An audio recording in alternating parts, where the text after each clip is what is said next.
15 अगस्त के दिन देश विदेश में सभी भारतीय ध्वजारोहण समारोह में भाग लेते हैं, देशभक्ति के गीत गाते हैं और मिठाइयाँ बांटते हैं। बच्चे सांस्कृतिक कार्यक्रम में भाग लेते हैं। जब हम बच्चों को अपने महान राष्ट्र तथा भारतीय होने के गौरव के बारे में बातें करते हुए सुनते हैं, तो उनके उद्गारों में हमें महान स्वतंत्रता सेनानियों की भावनाओं की प्रतिध्वनि सुनाई देती है। हमें ये अनुभव होता है कि हम उस परंपरा का हिस्सा है जो स्वाधीनता सेनानियों के सपनों और उन भावी पीढ़ियों की आकांक्षाओं को एक कड़ी में पिरोते हैं, जो आने वाली वर्षों में हमारे राष्ट्र को अपना संपूर्ण गौरव पुनः प्राप्त करते हुए देखेंगे। इतिहास की इस श्रृंखला की एक कड़ी होने का बोध हमारे अंदर विनम्रता का संचार करता है। ये बोध हमें उन दिनों की याद दिलाता है जब हमारा देश विदेशी शासन के अधीन था। राष्ट्रभक्ति और वीरता से ओतप्रोत देश प्रेमियों ने अनेक जोखिम उठाए और सर्वोच्च बलिदान दिए। हम उनकी पावन स्मृति को नमन करते हैं। उनके अथक प्रयासों के बल पर भारत की आत्मा सदियों की नींद से जाग उठी। अंतरधारा के रूप में सदैव विद्यमान रही हमारी विभिन्न परंपराओं और मूल्यों को पीढ़ी दर पीढ़ी हमारे महान स्वाधीनता सेनानियों ने नई अभिव्यक्ति प्रदान की। मार्गदर्शक नक्षत्र की तरह राष्ट्रपिता महात्मा गांधी ने स्वाधीनता संग्राम की विभिन्न परंपराओं और उनकी विविध अभिव्यक्तियों को एकजुट किया। साथ ही सरदार पटेल, नेताजी सुभाष चंद्र बोस और बाबा साहेब आम्बेडकर तथा भगत सिंह और चंद्रशेखर आजाद जैसे अनेक महान जननायक भी सक्रिय थे। ये एक राष्ट्रव्यापी आंदोलन था जिसमें सभी समुदायों ने भाग लिया। आदिवासियों में तिलका मांझी, बिरसा मुंडा, लक्ष्मण नायक और फूलो जानो जैसे कई अन्य लोग थे जिनके बलिदान की अब सराहना हो रही है। हमने भगवान बिरसा मुंडा की जयंती को जनजातीय गौरव दिवस के रूप में मनाना शुरू किया है। अगले वर्ष उनकी 150वीं जयंती का उत्सव राष्ट्रीय पुनर्जागरण में उनके योगदान को और अधिक गहराई से सम्मान देने का अवसर होगा।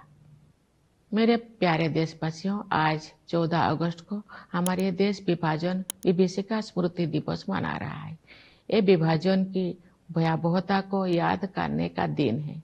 जब हमारे महान राष्ट्रों का विभाजन हुआ तो लाखों लोगों को मजबूरन पलायन करना पड़ा। लाखों लोगों को अपनी जान गंवानी पड़ी। स्वतंत्रता दिवस मनाने से एक दिन पहले हम उस अभूतपूर्व मानवीय त्रासदी को याद करते हैं और उन परिवारों के साथ एकजुट होकर खड़े होते हैं जो छिन्न भिन्न कर दिए गए थे। हम अपने संविधान की 75वीं वर्षगांठ मना रहे हैं। हमारे नवस्वाधीन राष्ट्र की यात्रा में गंभीर बाधाएं आई है। न्याय, समानता, स्वतंत्रता और बंधुता के संवैधानिक आदर्शों पर दृढ़ रहते हुए हम इस अभियान के साथ आगे बढ़ रहे हैं कि भारत विश्व पटल पर अपना गौरवशाली स्थान पुनः प्राप्त करे। इस वर्ष हमारे देश में आम चुनाव हुए। कुल मतदाताओं की संख्या लगभग 97 करोड़ थी, जो एक ऐतिहासिक कीर्तिमान है। मानव समुदाय इतिहास की सबसे बड़ी चुनाव प्रक्रिया का साक्षी बने। इस तरह के विशाल आयोजन के सुचारू और त्रुटि रहित संचालन के लिए भारत का निर्वाचन आयोग बधाई के योग्य है। मैं उन सभी कर्मचारियों और सुरक्षा कर्मियों का आभार व्यक्त करती हूँ जिन्होंने भीषण गर्मी का सामना करते हुए मतदाताओं की मदद की। इतनी बड़ी संख्या में लोगों द्वारा मताधिकार का प्रयोग करना वस्तुतः लोकतंत्र की विचारधारा का प्रबल समर्थन है। भारत द्वारा सफलतापूर्वक चुनाव आयोजित करने से पूरे विश्व में लोकतांत्रिक शक्तियों को ताकत मिलती है। मेरे प्यारे देशवासियों, वर्ष 2021 से वर्ष 2024 के बीच 8% की औसत वार्षिक वृद्धि दर हासिल करके भारत सबसे तेज गति से बढ़ने वाली बड़ी अर्थव्यवस्थाओं में शामिल है। इससे न केवल देशवासियों के हाथों में अधिक पैसा आया है, बल्कि गरीबी रेखा से नीचे रहने वाले लोगों की संख्या में भी भारी कमी आई है। जो लोग अभी भी गरीबी से पीड़ित हैं, उनकी सहायता करने के साथ साथ उन्हें गरीबी से बाहर निकालने के लिए भी सभी प्रयास किए जा रहे हैं। उदाहरण के लिए कोविड-19 के शुरुआती चरण में आरंभ की गई पीएम गरीब कल्याण अन्न योजना के तहत लगभग 80 करोड़ लोगों को मुफ्त राशन दिया जा रहा है, जो ये भी सुनिश्चित करते हैं कि जो लोग हाल ही में गरीबी से बाहर आए हैं, उन्हें पुनः गरीबी में जाने से रोका जा सके।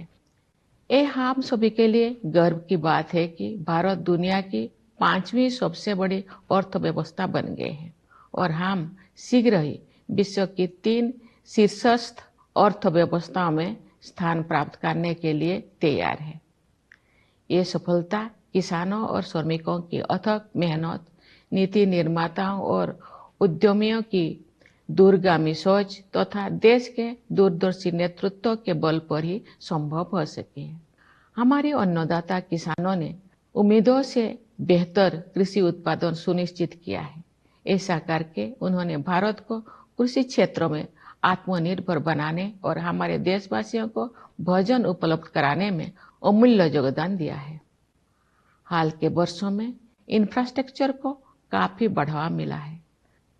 सुविचारित योजनाओं एवं प्रभावी कार्यान्वयन ने सड़कों और राजमार्गों, रेलवे और बंदरगाहों का जाल बिछाने में मदद की है। भावी प्रौद्योगिकी की अद्भुत क्षमता को ध्यान में रखते हुए सरकार ने सेमीकंडक्टर और आर्टिफिशियल इंटेलिजेंस जैसे कई क्षेत्रों को बढ़ावा देने पर विशेष बल दिया है। साथ ही स्टार्टअप्स के लिए एक आदर्श इकोसिस्टम भी बनाया है, जिससे उनके विकास को गति मिलेगी। इससे निवेशकों में भारत के प्रति आकर्षण और अधिक बढ़ गया है। बढ़ती हुई पारदर्शिता के साथ बैंकिंग और वित्तीय क्षेत्रों की कार्यकुशलता में वृद्धि हुई है। इन सभी बदलाव में अगले दौर के आर्थिक सुधारों और आर्थिक विकास के लिए मंच तैयार कर दिया है, जहां से भारत विकसित देशों की श्रेणी में शामिल हो जाएगा। तेज गति से हो रही न्यायपरक प्रगति के बल पर वैश्विक परिदृश्यों में भारत का कद ऊंचा हुआ है। G20 की अपनी अध्यक्षता के सफलतापूर्वक संपन्न होने के बाद भारत में ग्लोबल साउथ को मुखर अभिव्यक्ति देने वाले देश के रूप में अपनी भूमिका को मजबूत बनाया है। भारत अपनी प्रभावशाली स्थिति का उपयोग विश्व शांति और समृद्धि के विस्तार हेतु करना चाहता है। मेरे प्यारे देशवासियों, हमें संविधान निर्माता डॉक्टर B.R. अम्बेडकर के शब्दों को भी सदैव याद रखना चाहिए। उन्होंने ठीक ही कहा था और मैं उन्हें उद्धृत करती हूँ।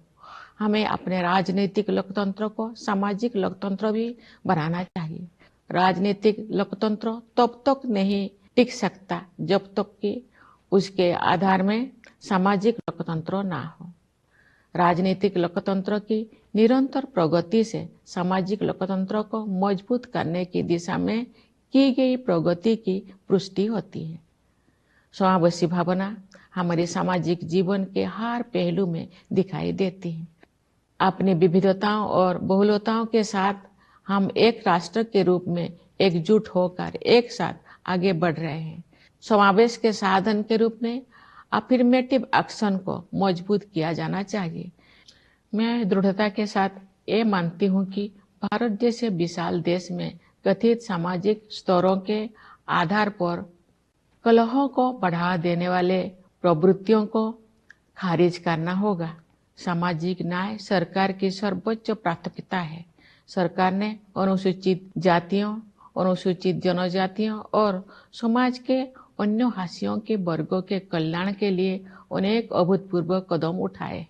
उदाहरण के लिए प्रधानमंत्री सामाजिक उत्थान एवं रोजगार आधारित जन कल्याण यानी PM सूरज का उद्देश्य हाशिए पर के लोगों को सीधे वित्तीय सहायता प्रदान करना है।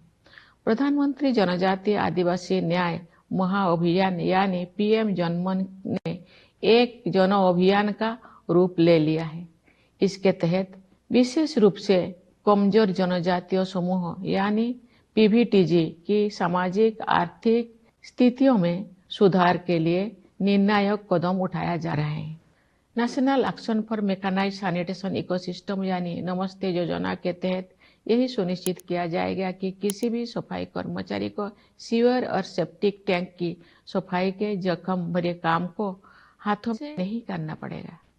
न्याय शब्दों के सबसे व्यापक अर्थ में अनेक सामाजिक आयाम सम्मानित हैं। उनमें से 2 आयामों पर मैं विशेष रूप से जोर देना चाहूंगी। वे आयाम है स्त्री पुरुष के बीच न्यायपूर्ण समानता तथा क्लाइमेट जस्टिस। हमारे समाज में महिलाओं को केवल समानता का ही नहीं बल्कि समानता से भी ऊपर का दर्जा दिया जाता है।